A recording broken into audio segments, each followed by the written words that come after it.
va à présent passer au premier grand format de ce forum avec l'un des leaders mondiaux de services aux entreprises en matière de stratégie et de transformation numérique, un groupe implanté dans 50 pays à travers le monde, plus de 350 000 collaborateurs pour un chiffre d'affaires de 23 milliards en 2024. J'appelle Paul Hermelin, président du conseil d'administration de Capgemini.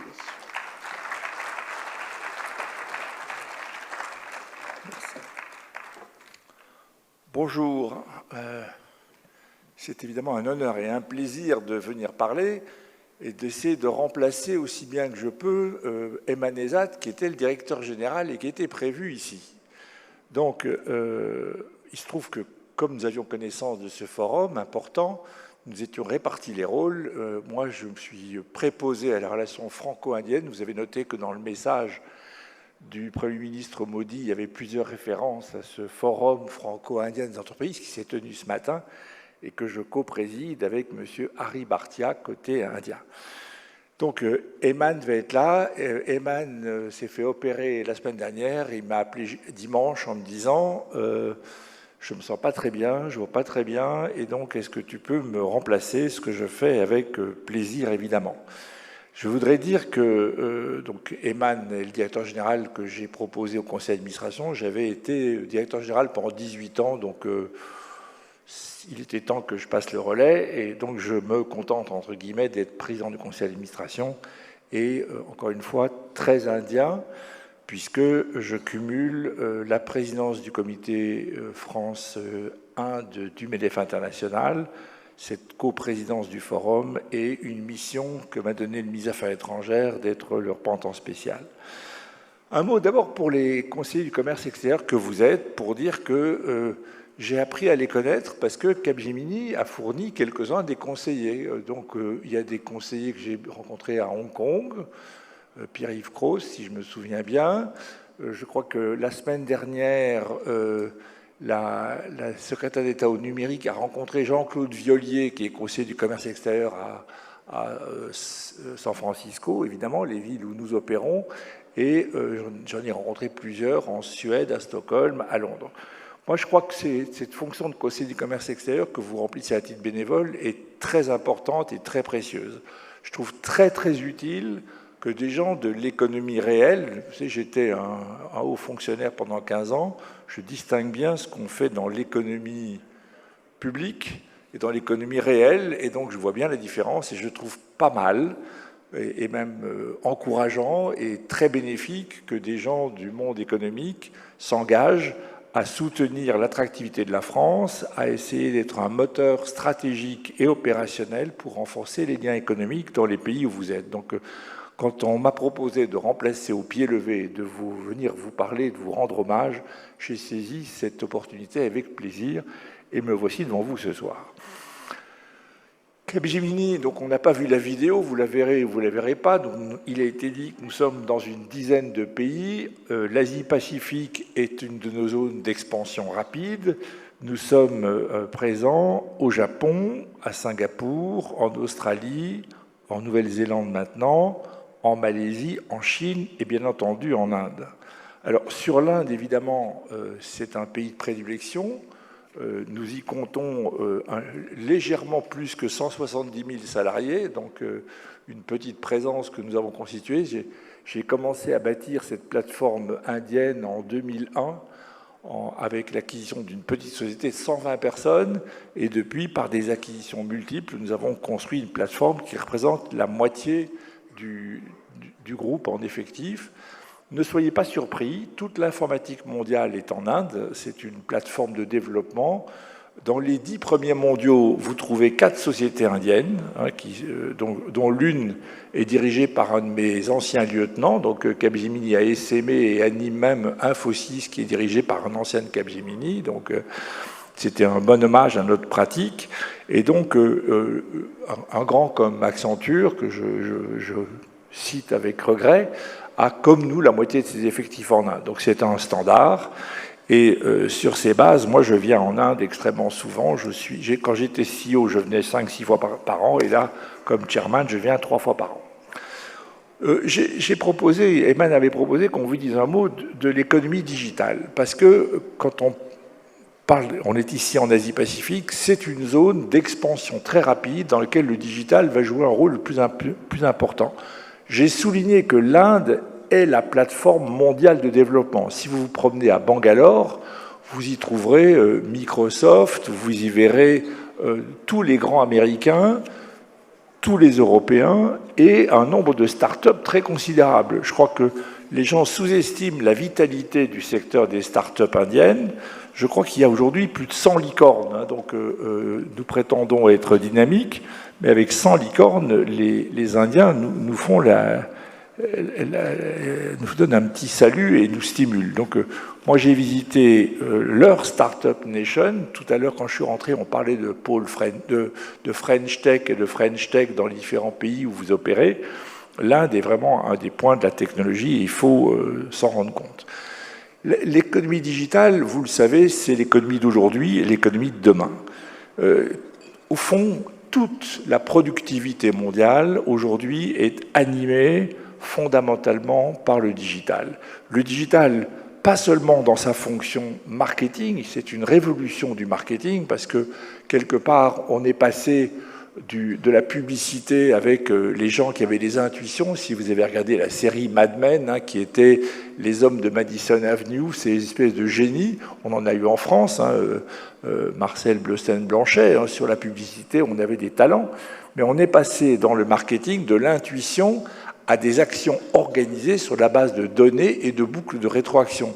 Je suis comme ça, je travaille avec une société française qui est entre France et États-Unis, qui suit tous les mouvements de votre souris pour regarder comment vous naviguez sur le web et pour comprendre vos attentes. C'est-à-dire vous croyez que vous êtes discret, mais les mouvements précis de votre souris et du curseur sur l'écran sont analysés automatiquement pour comprendre. Donc le digital a transformé la fonction marketing, la fonction client. Aujourd'hui, dans cette fonction client, l'IA, l'intelligence artificielle, va changer complètement. On se souvient des répondeurs téléphoniques où si vous voulez vous plaindre de ceci, vous tapez 1, si vous voulez faire ça, vous tapez 2, vous tapez 3. Aujourd'hui, on a des chatbots, donc des bots électroniques qui chattent, c'est-à-dire qui bavardent et qui vous posent des questions.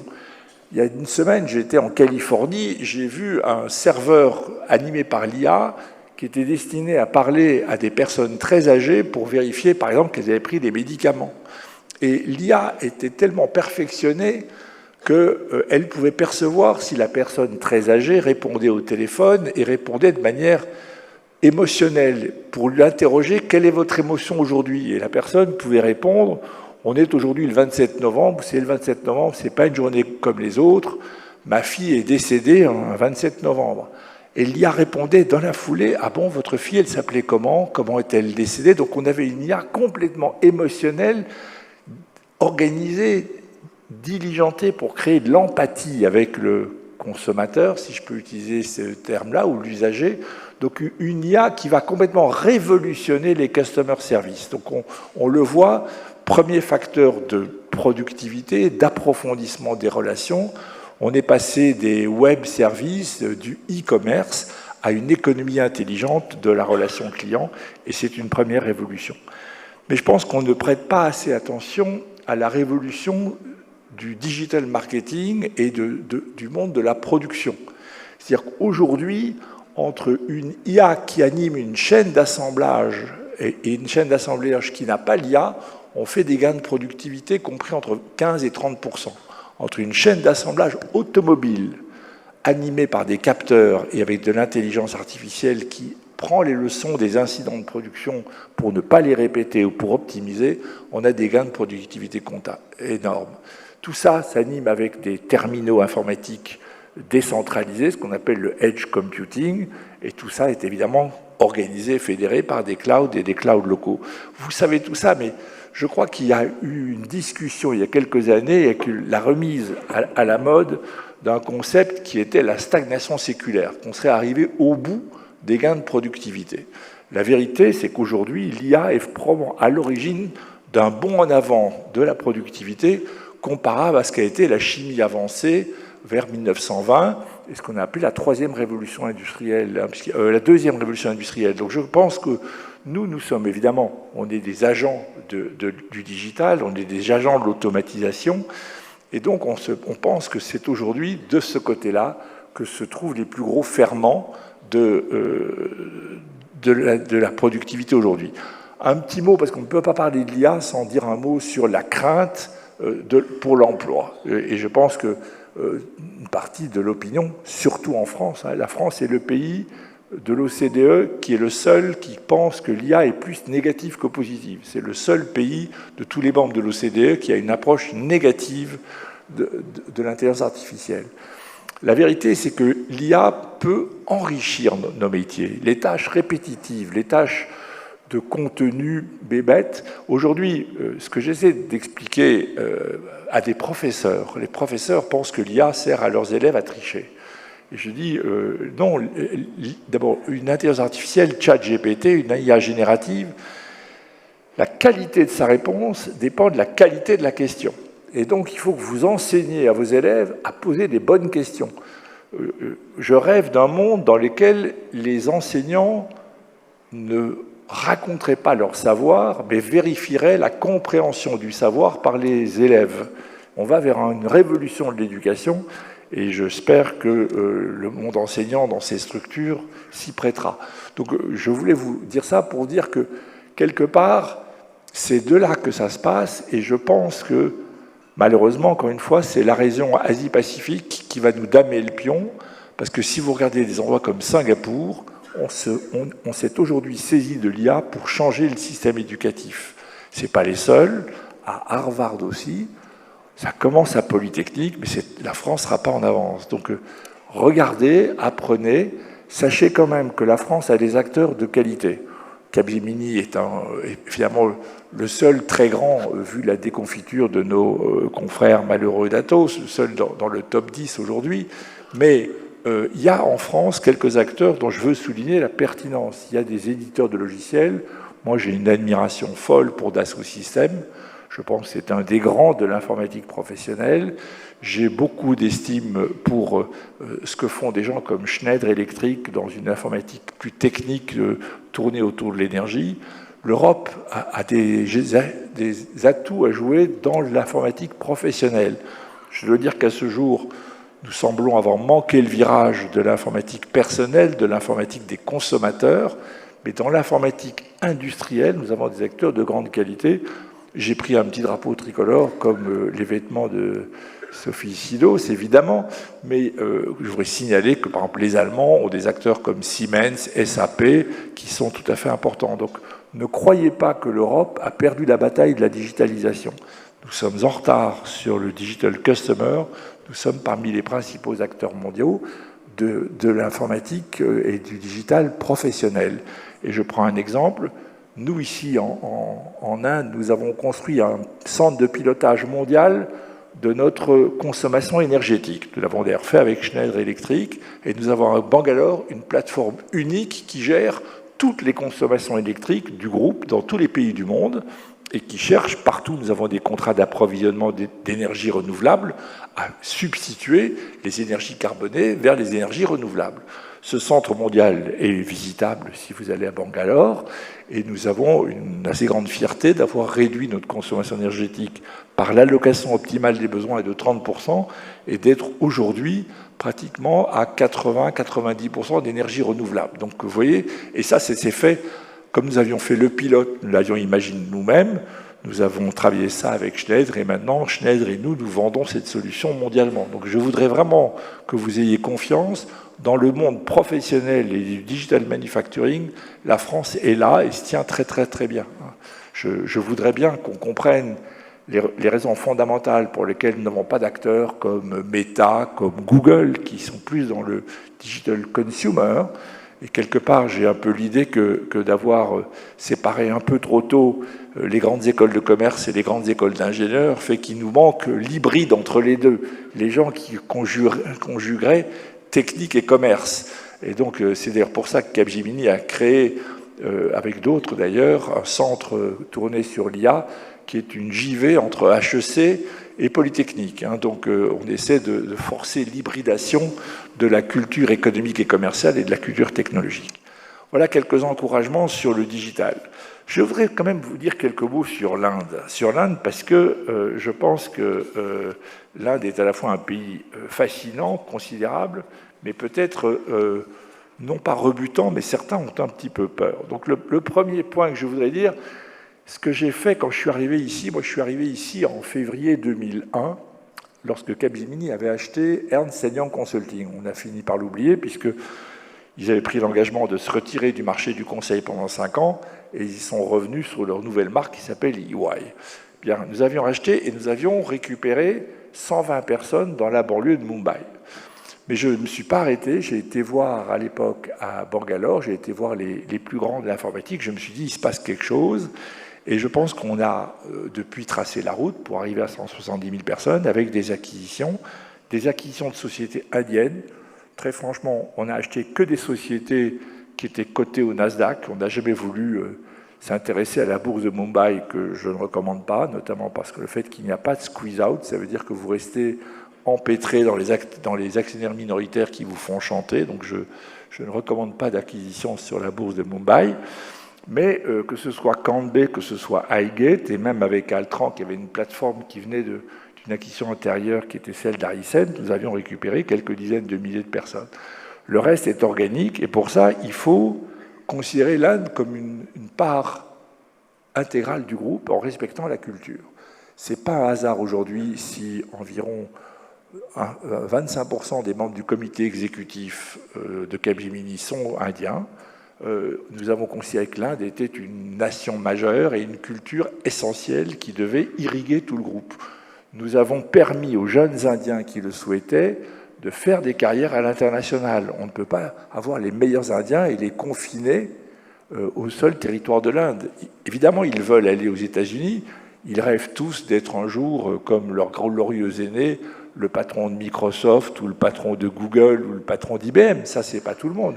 Mais nous organisons le mouvement, et dans plusieurs pays du groupe, les patrons des opérations sont d'origine indienne. Ce sont généralement des pays, évidemment, où on parle anglais. On nommera pas facilement un Indien patron de la France, des Pays-Bas ou de l'Allemagne, où le véhicule, l'idiome national garde sa place. Mais nous avons considéré l'Inde comme un élément fondamental, avec des voyages, avec l'acceptation des choses.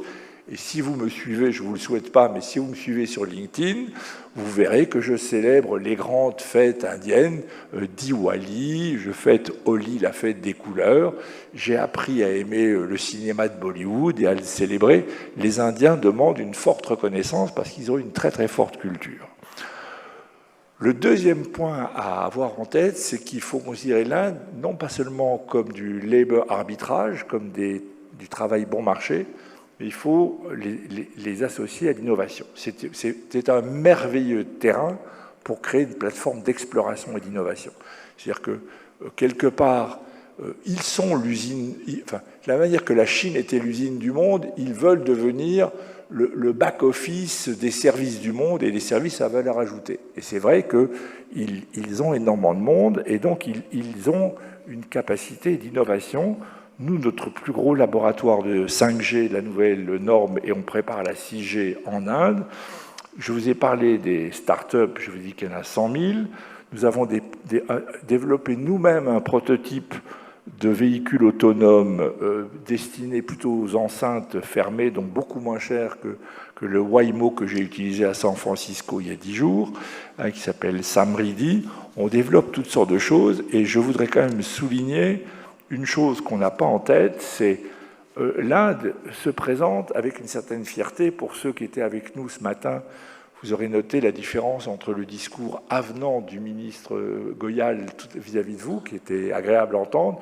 Ce matin, il nous a challengé durement. Il était en cercle plus restreint, et ceux qui étaient là ont compris, parce que l'Inde aujourd'hui est convaincue que l'avenir joue complètement sa faveur. Moi, j'ai entendu les Indiens nous dire « Vous ne pouvez pas nous éviter de toute façon, parce que nous sommes sortis du Covid avec pas mal de morts, mais beaucoup mieux que la Chine. Nous enregistrons aujourd'hui une croissance de 8%. Deuxièmement, nous avons dépassé la population chinoise, et la Chine est en phase de vieillissement démographique, nous pas. Et en 2040, nous représenterons 30% de la population active de la planète. Un seul pays fera 30% de la population active de la planète. Donc, nous sommes le marché de demain, vous ne pouvez pas nous éviter. Et ce matin, M. Goyal nous disait, cessez de vouloir le réguler à notre place et acceptez ce que nous sommes et venez, parce que souvent, vous n'avez guère de choix. Moi, je voudrais souligner une chose, c'est la dimension incroyable de l'Inde en termes de puissance de formation. L'Inde a aujourd'hui un PIB supérieur à la France, mais de quelques dizaines de points. On est dans le même ordre de grandeur, avec une population qui est 20 fois plus nombreuse. Donc, un PIB par tête qui est pas loin de 1/20 de celui du PIB français. Avec cette situation-là, aujourd'hui, l'Inde forme 1,5 million d'ingénieurs par an. Jusqu'on ait les chiffres en tête. La Chine forme 1,3 million d'ingénieurs par an, c'est-à-dire moins que l'Inde. Les États-Unis produisent, si je peux utiliser ce terme, 250 000 ingénieurs par an. La France, 37 000. Donc je répète, avec un PIB supérieur de moins de 20% supérieur à la France, l'Inde produit quasiment 40 fois plus d'ingénieurs que nous. C'est un effort incroyable, parce que si vous réfléchissez, c'est un effort de formation, c'est un effort d'investissement dans les hommes qui est absolument considérable. Il y a aujourd'hui 23 instituts indiens de technologie, les IIT, Indian Institute of Technology.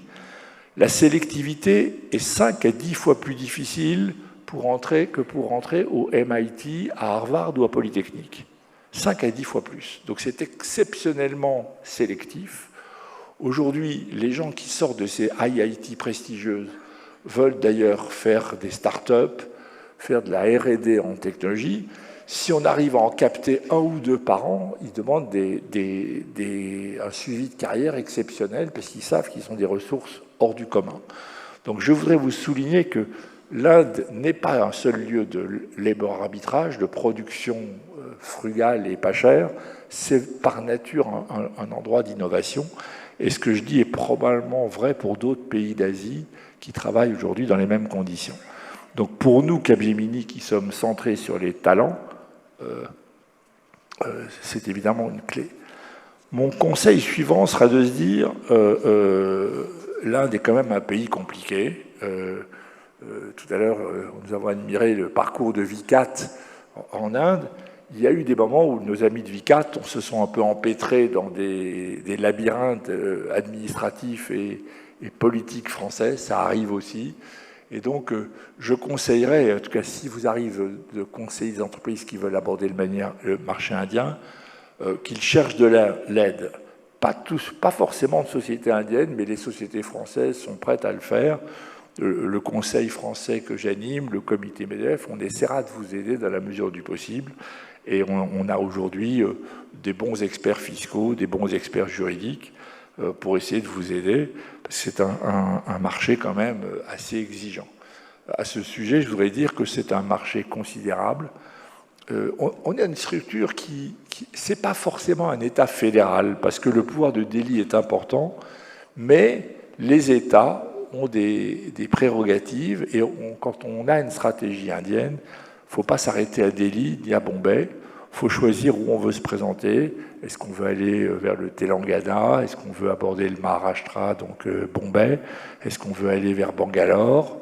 Bangalore est très précieux parce que les formations technologiques y sont très abondantes. Capgemini a 70 000 personnes, donc c'est considérable. Mais il faut choisir. Il y a des très grands États, l'Uttar Pradesh, qui doit faire plus de 200 millions d'habitants. Donc il faut respecter cette diversité géographique, cette diversité, parfois même un petit peu de culture. C'est des nuances qui ne sont pas minces. La langue l'hindi n'est pas pratiquée partout. Le tamoul fait florès dans le Tamil Nadu, qui est donc le sud-est de la péninsule. Et il faut aborder avec prudence. C'est un marché que je crois attractif. Il est à l'instar de toute cette Asie que vous chérissez, mais c'est un marché qui a une culture particulière.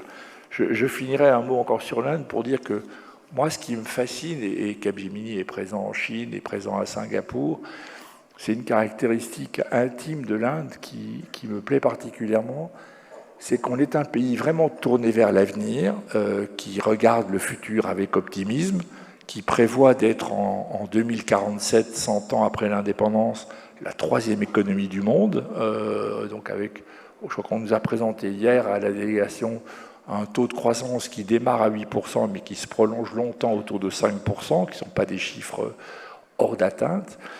Et c'est un pays tourné vers l'avenir, mais qui a un charme particulier au sens qu'ils n'ont pas rompu avec leurs racines culturelles, leur identité religieuse. C'est de mon point de vue une singularité. Je connais bien la Chine, je connais bien d'autres cultures. Quelque part, on va me dire, le Japon non plus n'a pas rompu avec son identité, mais ça rend la société japonaise peut-être un petit peu moins tournée vers l'avenir. La société japonaise se regarde elle-même dans sa culture splendide et ses traditions. La société indienne, elle, se regarde vraiment vers l'avenir.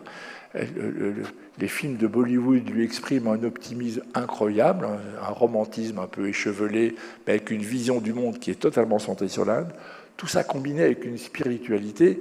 Si vous êtes en partenariat avec des grands industriels ou des grands chefs d'entreprise japonais, indiens, il y en a beaucoup, vous découvrez qu'une grande partie d'entre eux a encore un gourou personnel, pratique des activités religieuses intenses. Et moi, cette combinaison assez incroyable et unique entre la survivance d'une culture originale, d'un passé qu'il célèbre, encore plus aujourd'hui avec le Premier ministre Modi, et d'une spiritualité, tout ça combiné avec une modernité, fait de mon point de vue l'Inde vraiment un pays à la fois singulier et terriblement attractif. J'espère vous avoir un peu communiqué un peu de mon intérêt pour l'Inde. Ce n'est pas tout à fait un hasard. Si on a construit cette plateforme indienne, c'est bien sûr à cause des ingénieurs, mais c'est aussi parce que cette culture nous convenait bien, nous a permis d'établir un dialogue formidable entre l'Europe, les États-Unis et l'Inde. Et je vous souhaite d'y goûter et d'en tirer profit, au-delà de la cuisine indienne que j'aime bien, mais sur laquelle je vous mets quand même un tout petit peu en garde. Les mésaventures sont nombreuses et quotidiennes. Merci encore.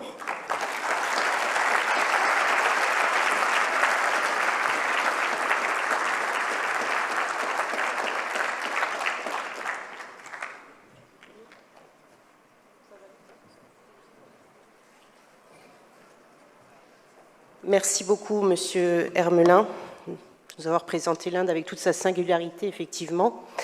Alors, on va regarder maintenant le film sur Capgemini qu'on aurait dû vous montrer avant. On va le montrer après, ce sera encore plus intéressant avec le discours que nous a fait Monsieur Hermelin maintenant.